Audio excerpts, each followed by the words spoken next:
Continuando con la segunda parte de la máquina sincrónica, vamos a hablar en detalle la conformación de la matriz de inductancia de la máquina.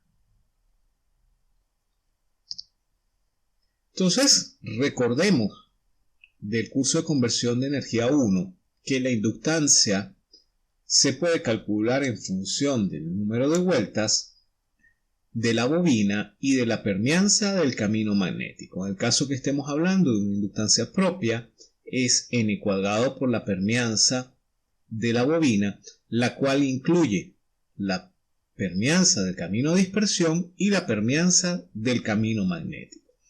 En el caso de una máquina, como las diferencias de permitividades son tan altas entre el entrehierro y el acero magnético, nos vamos a concentrar en especial de la permeanza de dispersión, es decir, la permeanza del entrehierro. Entonces vamos a tener que la inductancia es máxima cuando la permeanza del camino magnético es máxima, y esto se logra cuando la distancia del entrehierro es la más pequeña posible. Mientras que la inductancia es mínima cuando la permeanza es la más pequeña posible, es decir, la distancia del entrehierro es la más grande posible. Y como dijimos en el video pasado, vamos a hacer una aproximación de primer orden, es decir, nos vamos a quedar con el primer término de la expansión de series de Fourier, el término en continua y el término en coseno en este caso, para poder hacer la representación entre la inductancia máxima y la inductancia mínima. Entonces vamos a empezar con la inductancia del estator de la fase A. Vemos que la inductancia es máxima cuando el polo magnético se encuentra alineado a la bobina de la fase A. Y eso se logra para dos posiciones angulares específicas, 0 y 180 grados. En ese caso, la distancia del entrehierro es la más pequeña posible. Entonces, podemos postular como aproximación de primer orden que la inductancia propia del estator está compuesta por un término constante más un término mutuo que depende del coseno de 2θ, donde el término mutuo depende básicamente de la posición del polo magnético. Tanto para 0 como para 180 grados, el coseno de 2θ corresponde a 1. Por tanto, la inductancia se obtiene como la suma de estas dos componentes. Podemos verlo desde el punto de vista físico como L1, la inductancia de dispersión de la bobina, mientras que M2 es la inductancia mutua que depende del polo y de su posición. En cambio, cuando analizamos la pieza polar a 90 grados o a 270 grados, como lo vemos en la figura, el camino magnético tiene la máxima distancia posible, es decir, la inductancia es la más pequeña posible. Para la hipótesis que estamos postulando, vemos que en este caso el coseno de 2θ corresponde a coseno de pi o de menos pi, que corresponde a menos 1. En ese caso, la inductancia es la más pequeña posible, correspondiente a L1 menos M. De esta forma, con esta aproximación, se puede lograr describir la inductancia de la fase A. Como vemos, depende de dos veces la posición angular, porque para un recorrido de la mitad de la posición, el camino magnético es el mismo. Para 0 180 o 90 y 270. En el caso de la bobina B, pues la máxima inductancia de nuevo la tenemos cuando el polo se alinea con la fase B. Esto se logra para 120 y para 5 pi tercios. Entonces, postulando que la inductancia de la bobina tiene una relación parecida a la que hicimos en la fase A, pero que el alineamiento se logra para 120 grados, tenemos que lograr que esto es máximo cuando θ menos 2 pi tercios, que es la posición física de la bobina de la fase B, vale exactamente 0 o 2pi. Entonces, como ven, θ vale, en este caso, 120 o 300 grados. En ambos casos, el coseno es positivo por ser un número par de pi. Y se logra la máxima inductancia. Si queremos calcular la LB mínima, bajo la misma hipótesis, tenemos que hacer que el ángulo relativo o la composición de θ menos 2 pi tercios sea múltiplo de n pi, siendo n un número impar. De tal manera de que 2 por θ menos 2 pi tercios sea un número impar de pi. Lo que quiere decir que θ menos 2 pi tercios sea 90 grados. O pi medio. Eso lo puedo lograr cuando la posición angular de la bobina es 7 pi sextos o pi sexto, que corresponde a 30 grados. Si lo vemos en el dibujo, es justo el momento entre que la distancia de la bobina B está a 90 grados el polo de la fase B. Es decir, el ángulo entre el fasor rojo o el vector rojo y el vector director de la fase B tiene 90 grados. De igual manera podemos ver la fase C. Se logra el máximo cuando el polo se alinea con la fase B, o la fase C, perdón, que es a 240, o está en posición contraria, es decir, a 60 grados. Justo en ese momento vemos que la distancia del camino magnético con respecto a la fase B es mínima.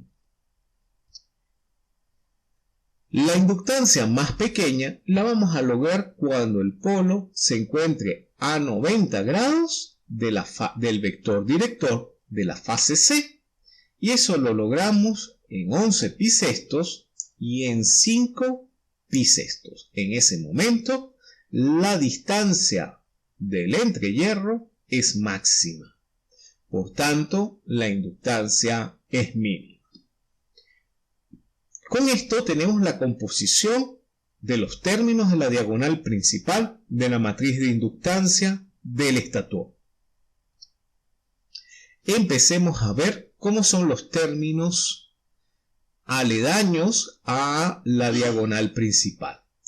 En ese caso, vamos a hablar de la inductancia mutua entre la fase A y la fase B. Entre la fase A y la fase B se encuentra el menor camino magnético cuando la pieza polar se encuentra alineada en 5 pi sextos y en 11 pi sextos, puesto que la distancia es la más pequeña posible de entrehierro entre las los dos vectores directores de la fase A y la fase B.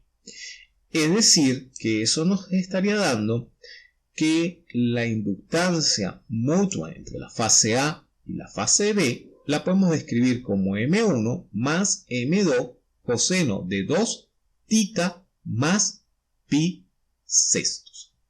Recordemos que esto es máximo cuando en el interior de esta matriz logramos que valga pi, de tal forma que el coseno dé un número positivo.